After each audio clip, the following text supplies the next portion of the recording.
Hello, everybody. Welcome to the closing session, to the closing panel of Colaba Conversation 2021 Day 1.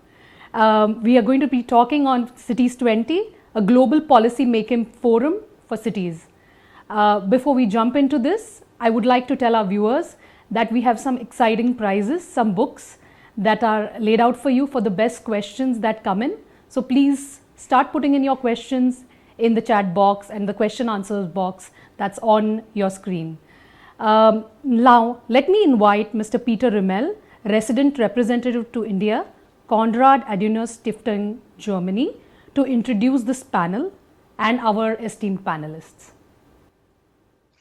Good evening, esteemed panelists, friends, ladies and gentlemen. It is indeed an honor for the India office of the Konrad Adenauer Stiftung to partner the ORF and the state government of Maharashtra for this inaugural edition of the Colaba Conversation, and it is my privilege to introduce this session titled Cities 20, Establishing a Global Policy-Making Forum for Cities, and the eminent panelists from all over the world. While nations talk, cities act is an aphorism that gains increasing relevance by the minute. It is a fact of life that cities are out there in world politics, lobbying, linking, planning, and cooperating. The capacity to link transnationally, negotiate and collaborate with both multilateral and multinational private worlds and carry international agendas is increasingly crucial to addressing global challenges like climate, migration, health and resilience, which increasingly transcend national borders, and it also transcends the capacities and political will of states to address them. I think we all have witnessed what I was just stating by the inaugural messages from different state and city leaders from around the world this morning. Mumbai is a terrific example in making, as the potential abounds, but is far from having been realized. If the 20th century belonged to the nation states, then the 21st will be owed by the cities. I agree with Robert Mugabe and Eugene Zapata Gares when they stated that already back in 2016. There is a certain inevitability about the planet's urban turn. Past 5 decades have witnessed a veritable explosion of cities, especially in the developing world. Over the past 50 years, the number of nation states doubled to reach 195 today. By way of comparison, the number and size of cities with more than 100,000 people increased tenfold over the same period to over 4,000. Not surprisingly, the geography of power is shifting. Cities are doing much more than power the international economy. Cities are acting as urban laboratories, in some cases designing innovative platforms for democratic deliberation and participation. Some are incubating intelligent solutions to pressing urban dilemmas that transcend borders. Even though there are real obstacles to cities assuming a greater role in shaping global affairs. At major international conferences, including those dealing with city matters, mayors are asked to sit in the second row if they are invited at all. In order to increase their international leverage, cities are gathering together in global networks, cooperating across every imaginable topic. Federations of cities and mayors are pressing for change. All the while, cities are demanding more devolution of power and asserting themselves on the global stage. A global parliament of mayors has already become a reality, with a mission to facilitate debates between mayors, national governments and international organizations. Mayors take leadership and ownership of the global challenges that they face on their local level. Cities are forging powerful alliances to improve security, prosperity, often across international borders. So intercity alliances are the new currency of urban foreign relations. And that's referred to by commentators as glocalists. Urban diplomats are negotiating intercity agreements, tracking indicators of city livability, canvassing for investment and committing resources to city counterparts. So cities are no longer just norm takers, they are norm makers. And a new generation of mayors and city coalitions is emerging busily to ensure that our urban future is embedded in international relations. Let me at the end quote Herb Caen, who said that a city is not gauged by its length and width, but by the broadness of its vision and the height of its dreams. On this note, allow me to introduce this very eminent panel, which will explore the feasibility of such an institutionalized global policy-making forum for cities and discuss city-specific issues on a macro level on one hand and on the micro level on the other one. So in no particular order, but let me start with Mr. Joachim von Amsberg. He's a German economist and banker, and currently he's the vice president of policy and strategy at the new Asian Infrastructure Investment Bank, AIIB. He has a long World Bank history, more than 25 years experience in the World Bank system, and as far as Asia is concerned, he was posted in Philippines and in Indonesia, both as the World Bank director there. And maybe to mention, I'm sure that the Indonesian experience was a very intensive one, because it was during the time of global financial crisis and the restructuring of the Aceh area after the tsunami. We have also Ian Klaus, a senior fellow of global cities at the Chicago Council on Global Affairs, and he has a large experience in issues of urbanization, in issues of cities. He's therefore also a member of the World Economic Forum's Advisory Board on the future of urban development. He has been the Deputy United States negotiator for the UN Conference on Housing and Sustainable Development, so he has a vast experience in what cities are doing. Then we have Maitreya Boria-Das. Maitreya is also in the World Bank system, based in Washington now, but as we're having this conference now in India, she was a former Indian Administrative Service, and everybody in this country knows what that means. So, welcome also for being here, and also her experiences in urban development, and she'll share that with us. We have Anil Sokal, Ambassador. Sokal is the Deputy Director General of the Asia and Middle East Department of International Relations and Cooperation of South Africa, meaning the Foreign Ministry of South Africa. He has also strong connections with India, with a G20 meeting, because there is also where he meets the G20 Sherpa of India, as he's the one of South Africa. And he has participated in the UN World Conference Against Racism. Before he took over this position, he was appointed ambassador to the European Union, Belgium, and Luxembourg. And now I would introduce your moderator for this session. You have Metsail Mandika already. She's a senior fellow in the Observer Research Foundation in Mumbai. And I would like to hand back to her that she can do the moderation of the session, what I'm sure will be a very lively one. Thank you. Thank you so much, Peter, for laying down the foundation, for this discussion today. So let me immediately dive into the discussion. Let me start with Mr. Amsberg and ask him about, the role of AIIB in this space, and more as a catalytic urban finance kind of a thing. Can you put some light on that? Yeah, good evening, and thank you for inviting me to represent the Asian Infrastructure Investment Bank here.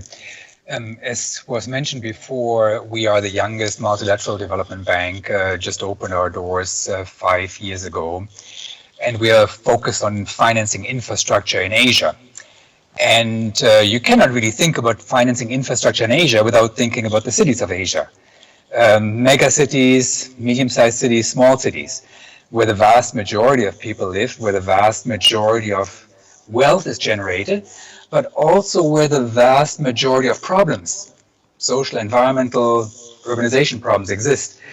So from the start, we have put great emphasis on urban infrastructure investments, finance projects in cities across the region, sometimes with support from the respective national governments, but also sometimes on finance and supported cities on our own. And I think that's one of the areas where we're innovating maybe vis-a-vis some of our peers, that we quite deliberately work directly with some cities to tackle their infrastructure challenges and problems. And I'm delighted to be here today because I think by sort of shining the light on the importance of cities, I think you're shining the light on, essential magnified development issues. In some ways, I would say the world is becoming a city. What I mean by that is that on the one hand, cities are growing. So depending on which numbers you believe, the urban population of the world grows by about 1 million people a week. 1 million people a week. And that means the world is just becoming more urban, is becoming more a big conglomerate of cities. But actually, I mean something else as well. Cities are the places where sort of humans for the first time filled the space. And that is significant because today, I think issues like global climate change show that in the world we are now filling the space. And so in a sense, cities were the avant-garde, were the forerunners of understanding how to deal with a full space, where human density, human activities is so significant that the interactions, the externalities, the environmental problems, the pollution, the congestion have to be managed. So city managers have for decades, if not centuries, actually developed policies for managing density, managing interactions. And that's exactly the skills and the kind of policy tools we need today at the global scale. So that's, I think, one other reason why I think the world is becoming a city and why the experiences of city managers and city policymakers is so relevant for global policy making, which in some ways is the topic of this panel. Thank you so much, Mr. Amsberg, and very well said that we have 1 million people added to cities in a week, and that's where I bring in Ambassador Suklal, where he has his experience in Asia, Africa, Middle East, and these are the places which are urbanizing at that rate. I think a majority of that urbanization is here. So, Ambassador Suklal, I would like to ask you that what do you think of the existing systems and arrangements that are in this space, and whether they have really helped in addressing the problems and the outliers?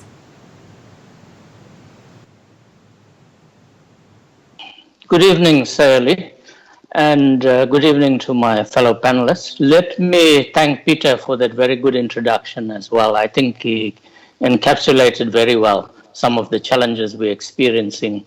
The reality is that megacities already today are powerful and will become increasingly powerful. You have cities today whose GDP is bigger than independent states. Now, if you look at the situation in Africa specifically, I want to refer to Africa, because in the coming decades, your fastest growing megacities are going to emerge from Africa, Asia, and parts of Latin America. Africa currently has a population of about 1.2 billion. By 2030, it will rise to 1.7 billion, and by 2050 to 2.4 billion. Now, of course, with the rise of population, you're going to have the rise of major megacities throughout Africa, and this is going to impact both in terms of opportunities as well as challenges. Now, we already see some of the challenges in Africa with the rise of megacities. It brings opportunities. In fact, everyone wants to move to cities because of the economic opportunities and a better life that it provides.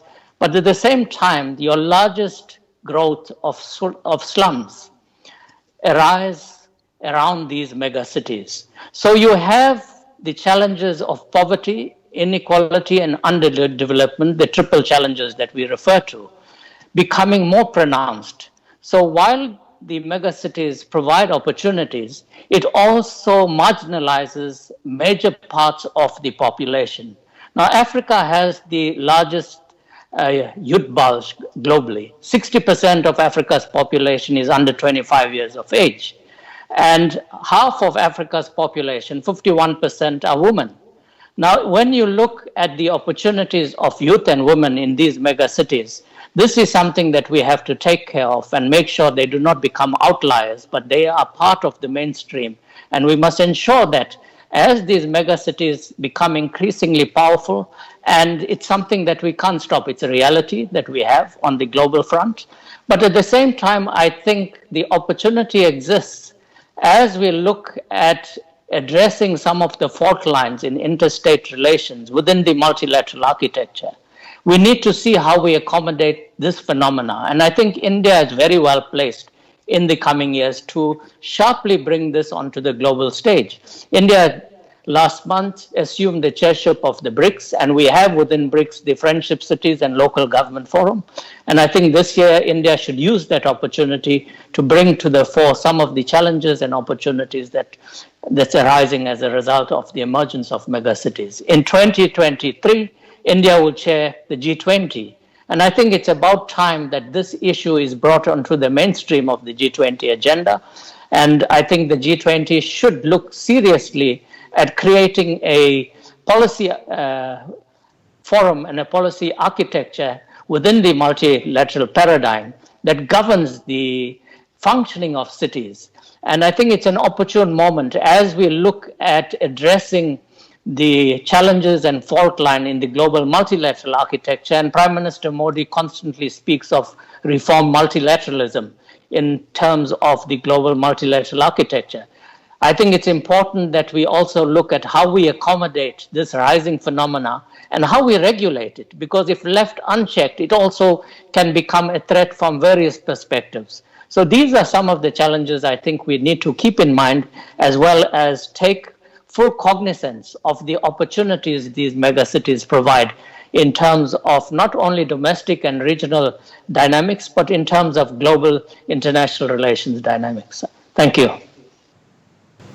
Thank you so much, Ambassador Suklal. And you brought out this very important point of the megacities versus the others, the tier 2, the tier 3 cities, and how they really kind of, where is their space in this? And that's where I want to bring in Ms. Maitri Das, where she has vivid experience in working in several cities, whether it's Tokyo or Paris, and she's also worked in MMR, which is the Mumbai Metropolitan Region, Thane. So I would like to kind of understand from her how cities actually look at this, and what are the challenges that cities face in this space, and does every city really find a space in this? Thank you so much, Saili, and real pleasure to be here, of course, with this very august panel. Let me first correct a perception. I have not worked in or on Tokyo or Paris, but yes, I have some experience of MMR, which is the Mumbai Metropolitan Region, but more than that, for many years at the World Bank. How do cities see it? Okay, and here I'm going to be a little bit more of the devil's advocate as far as whether we need another multilateral or pan-city forum.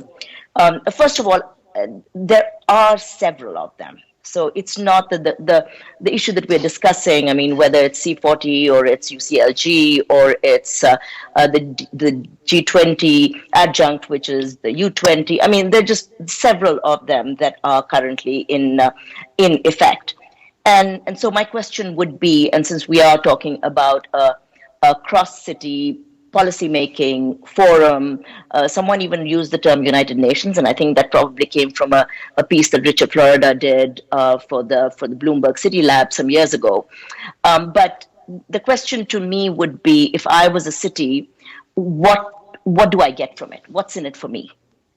And I think that the leadership, and this is something that earlier panelists have brought out as well, that the leadership of the forums so far have been very OECD country led cities, sort of forums. And so for a city like Mumbai or a city like Jaipur, which is where I am right now, what's in it for me? And I think that that's where we need to focus quite a bit on the fact that cities are incredibly heterogeneous. Not just in terms of population, And I certainly don't want to draw attention to capacity or lack thereof, because I think everything that we have known about city capacity has been placed on its head as far as dealing with COVID is concerned. So the so-called earlier high capacity cities aren't doing as well as the earlier thought of low capacity cities. So I'm not going to go into the heterogeneity across capacities, but I do want to go into the heterogeneity across the autonomy. So basically, what's the level of devolution? What's the level of decentralization in a country? And that determines, to a very large extent, the clout that a city has, not just nationally, but also internationally. And I think that heterogeneity sometimes gets sort of obfuscated when we are thinking about putting together sort of pan city forums. What would a city get from it? Okay, suppose I was just an Indian city or a Bangladeshi city or Kenya, for instance. What would I get from it? Certainly, I'd get huge networking opportunities. So if I was an elected representative or even an executive, I'd have huge networking possibilities. I would have huge learning possibilities. I would have huge knowledge sharing possibilities. But would I actually get enough clout to be able to lobby my federal government or my provincial/state government to be able to give me fiscal transfers that were not tied to programs that would allow me that facility, and that would allow me, the funds, functions, and functionaries? Would that change? And I think that's the crux of city capacity, and that's the crux of where cities come in and the clout that they bring into these forums. So even more than the fact that the current forums are very OECD city led, I think that for a city that is not an OECD country city, and that's predominantly the cities that I have worked in and on, what's in it for that city? And that's where I would pretty much stop in terms of what would I get from it. And that's, I think, each time we help policy making in countries and cities, I think we do need to ask ourselves the question, what's in it for that city? Why should a city enter into that kind of an arrangement? Why should a city join these myriad forums, other than the fact that, it's a good political thing to do? And it's a great political thing to do, of course. But in terms of the actual functioning of the city, what would it do for me? So with that somewhat, that devil's advocacy and that more provocative take on this picture, let me hand it back to you, Saili, and hear from Ian and others.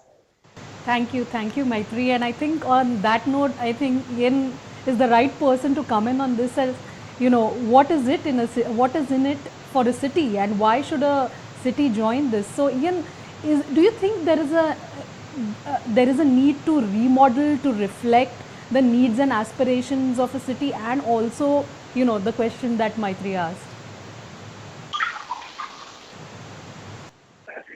Thanks, Sally, and it's great to be here this morning with this panel this evening for some, and thank you to RF and Konrad Adenauer for the introduction. I thought, Peter, that you laid the groundwork perfectly, and one of the advantages of going last is that you have time to think. One of the disadvantages is your thoughts get pulled in every different direction by the provocative things that your fellow panelists have said before. I think I'll just pick up the conversation perhaps where mine was left, because I thought those remarks were spot on, and try to bring it forward from there. I think it's useful to keep in mind the history of how we got to this moment, where you had a sort of collective urban movement networked around cities and global challenges that are facing cities. It didn't happen by accident. The global city, about which we like to speak quite frequently, is perhaps a product of a global financial system, but it also was very unintentionally produced by ministries of finance and global financial institutions. Somewhat in response to that, you have the growth of global networks over the past 30 years around urban issues. And again, that wasn't just organic. It grew out of philanthropies, choosing to focus on organizing the voices of mayors and cities, in part because, as Peter said, cities are where things happen, and cities where governance is delivered. And it happened in part because some of the challenges that we all face, urban and rural, were making themselves evident in cities increasingly. That led to a creation of something that appears like global urban governance. It delivers in a lot of the ways that were just described. It's perfect for knowledge sharing. And there are myriad networks or platforms to which we can point, as Madri said, over 300, according to the most recent research out of University of Melbourne in terms of city networks, over half of which are transnational in nature.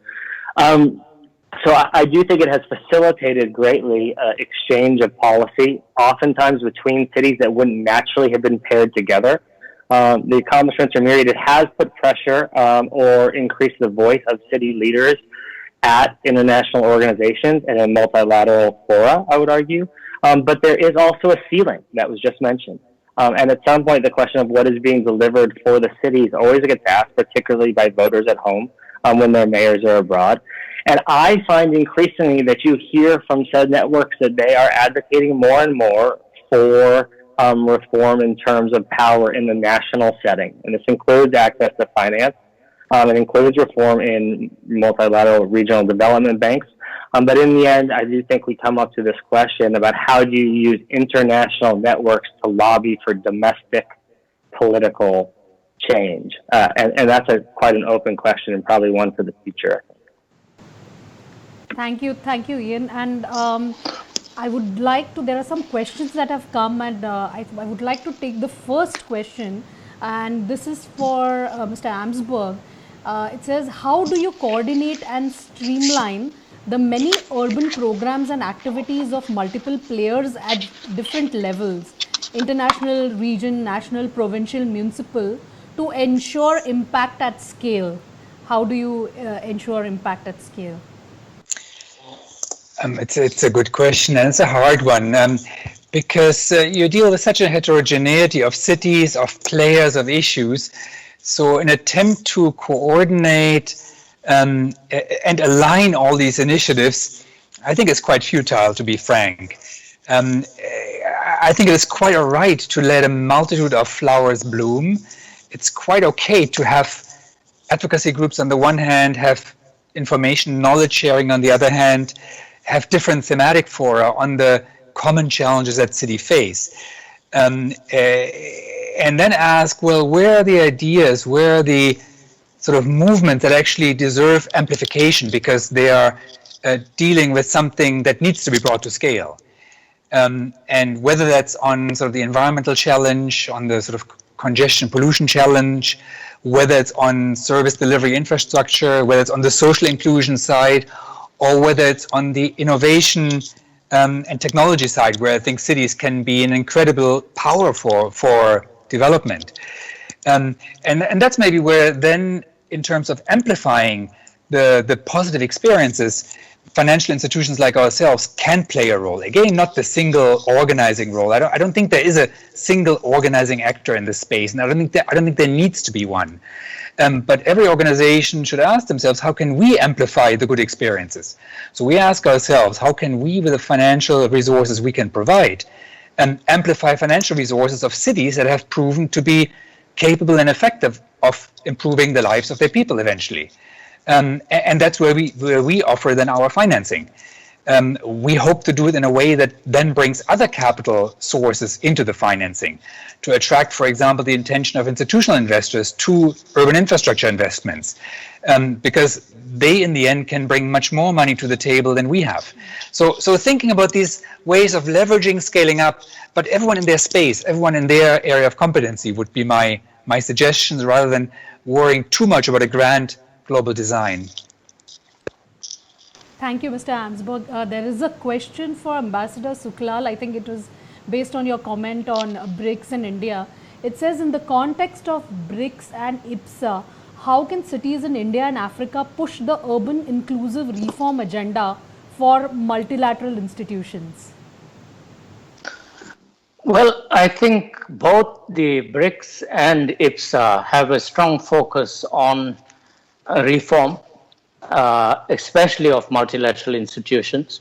So I think especially under IPSA, because within IPSA you are dealing with three vibrant democracies, India, Brazil, and South Africa, whereas within the BRICS you have other systems of governance as well. But all, be it BRICS or be it IPSA, you have a common agenda to reform the current multilateral architecture that has numerous fault lines. And the point that I was making earlier on, why it's important that cities also fall in line with a rules-based international order. Because you already have states that are so-called rogue states that are undermining the global multilateral architecture, that's imposing unilateral measures on the less endowed countries or the poorer countries, pulling out of multilateral institutions, undermining multilateral agreements. And if you're going to have cities that emerge as powerful entities, and as Peter pointed out, cities are also dabbling in the international relations space. And if this is not governed by some sort of multilateral architecture, you're going to have very much the same challenges that we are experiencing on the multilateral front in terms of how cities undermined the global multilateral architecture. It is not perfect, it needs repairing, but it is our organization and we need to collectively work towards making it better so that it better represents the interests of all of its member states. And likewise, as these megacities become increasingly powerful, I think formations like IPSA and BRICS have an important role to play to ensure that we get it right. Thank you, Ambassador Suklal. I think the next question is for Ms. Maitri Das, and I think it's again coming from the whole city perspective. It says, what will it take for cities in the Mumbai metropolitan region, and I think it's more like MMR and cities in India, to achieve city diplomacy clout as practiced by New York, London and other major cities? I mean, look, I think that I will go back to my original thought about the degree of autonomy that cities have. But that said, I mean, a city can still exercise clout in international forums that are because of the policy making, policy implementation, program implementation, programs it puts in place, its good practices, a demonstration effect. These are all ways in which cities acquire credibility. And as we are going through the COVID crisis, we are seeing some cities being talked about more than others. And there are ways in which credibility emerges out of crises, or lack of credibility emerges out of crises. So I think dealing with COVID, dealing with the fallout of COVID, I think presents a huge opportunity for cities to develop the clout. And many cities are there already. I think that many cities are at the forefront to be able to tell other. Let me go back to the OECD example. Some OECD countries that are having a hard time in controlling the pandemic. So I think that there are various ways in which clout can emerge. But the question is, clout to do what? I think that becomes the important question. Thank you, Sally. Thank you, Maitri. I think I can give the next question to Ian if you'd like to take it. It says that, do you think multilateral institutions have been able to really cater to every kind of city on issues of climate and environment, which are very critical? It's sometimes seen that these approaches are heavily top-down. So, asking whether these are bottom-up enough or not. Ian? Simply no. No, I do not think so. It's a good question. Of course, there are bottom-up processes that are meant to include cities of all types, but those processes involve organizations that it is expected to participate in some of them. It requires people who have the time to, and others. And eventually it requires the ability to apply pressure or lobby or be present in New York or Geneva or in certain other settings.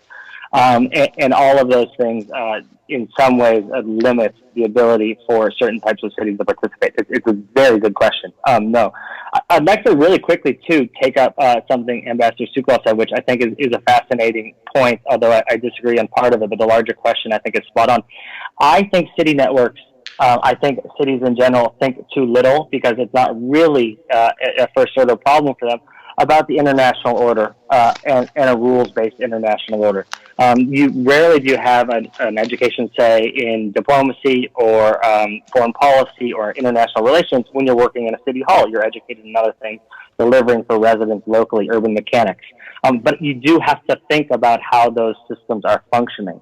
And I think that flagging the question about a rules-based order and the status of the international order is important. Much of the work that is done by the networks and the platforms assumes the continuity of an international order that currently exists that I don't think we can assume. And so it begs the question of how you would participate as a group of cities going forward. Where I would disagree, I'll leave it right at this, is that I don't think that there's a risk of cities and their networks in the international space going too far. I think that we only have evidence of them supporting international agreements, coming to the defense of the multilateral forum as it currently works, rather than challenging them. Perhaps they challenge them because 2.0 isn't far enough. They'd rather see 1.5. But for the most part, what we saw in the United States when the previous administration turned its back on multilateral forum and international agreements, our cities came to back what our government had previously committed to. Thank you, Ian. Thanks for that.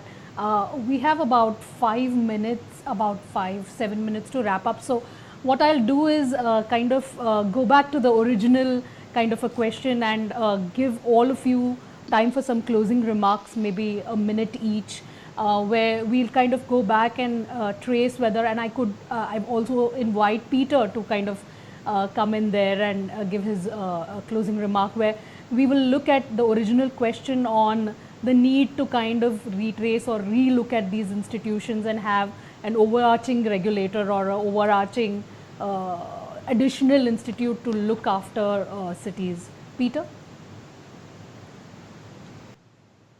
First, unmute. Of course, we have national setup. Cities are part of the constitutional setup in every country. That is something we have to look at. But it would not hinder us for having this common interest somehow canalized in some institution. So I think it would make sense to create such a thing, at least for the knowledge exchange for those who don't have it as much. But we have to consider we cannot regulate that. There are national regulations where cities are part of the constitutional setup. Thank you. Thank you, Peter. May I invite Mr. Amsberg to give his closing remarks, please? Yeah, I think this discussion just highlights again that cities are really a laboratory of all the problems that policymakers face at all levels, whether it's environmental, social, economic problems. But cities are also the laboratory for the solutions, and for very inspiring solutions for how to tackle these challenges that policymakers at all levels face. And I think we should collectively think about how to inspire policymakers at national and international levels by the solutions that local policymakers find, make those vertical connections more effective. And I think we as multilateral institutions can play a particularly important role. That's why we as AIB are particularly keen to just offer our support to cities, in particular in Asia, to help them find solutions, amplify them, and then inspire others. Thank you, Mr. Amsberg. Over to Ambassador Suklal, your last comment. Well, cities are the microcosm of the macrocosm, and it's a dynamic setup that you have as it evolves. And as I said, especially what we are experiencing in Africa, and I believe in parts of Asia, you will see the same. While it's important to have an overall architecture under which they fall, that exists already for the nation state, and cities are part of the nation state. So we must be careful not to over-regulate, because cities are laboratories that can provide important policy guidelines and best practices that the national states can learn from and emulate as well. Thank you. Thank you, Ambassador Suklal. Over to Maitri, your comments, please. Thank you very much. Learned a lot from this panel. I would only close by actually saying something similar, as Joachim said, is that as a multilateral institution, we have a huge enabling and facilitating role to be able to help cities in connecting with each other, not whether or not it's through large forums, but connecting from each other and learning from each other and being able to finance that. But I also just want to make a pitch for other ways in which cities connect with the international order, and that's through citizens groups.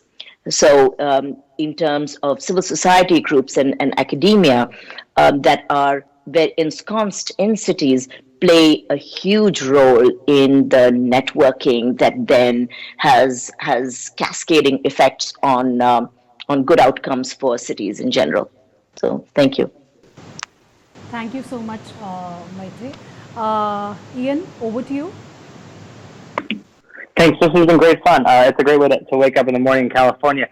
I would say, much as it must sound undemocratic, I don't think demographics necessarily lead to power or to policy influence. And we see that when we see cities of great economic power and great population spread around the world not being organized collectively. What we've seen over the past couple of decades is that organization. And so there is a networked power among cities that is very good at some of the things Maitreyi described. Now I think it is coming up against, in some of the ways that Sukul perhaps described, Ambassador Sukul, something that more resembles hierarchical power. And that is the nation state. And much as we think power is diffused, it hasn't. The state acts as well. Cities don't just act. And so I think two of the things that I heard that were very fascinating in this discussion were the idea of a city in the G20 latching on more strongly to hosting the Urban 20 and really doing something with it.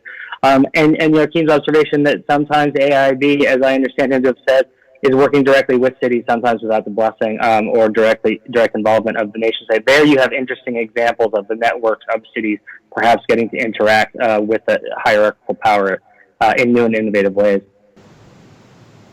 Thank you so much, Ian. Just for our viewers, we have a poll going as we are speaking here, and please vote. And the results will be out on our social media handles and elsewhere. And please, so we will have a kind of a verdict on this discussion through the polls. And yes, that's a wrap for today's panel. I think it was really exciting to kind of trace the role of multilateral organizations, how cities come in, citizenship, and India, Africa, we had all of it there. So thank you so much to all of you, to all my esteemed panelists for sparing your time and being here. See you everyone.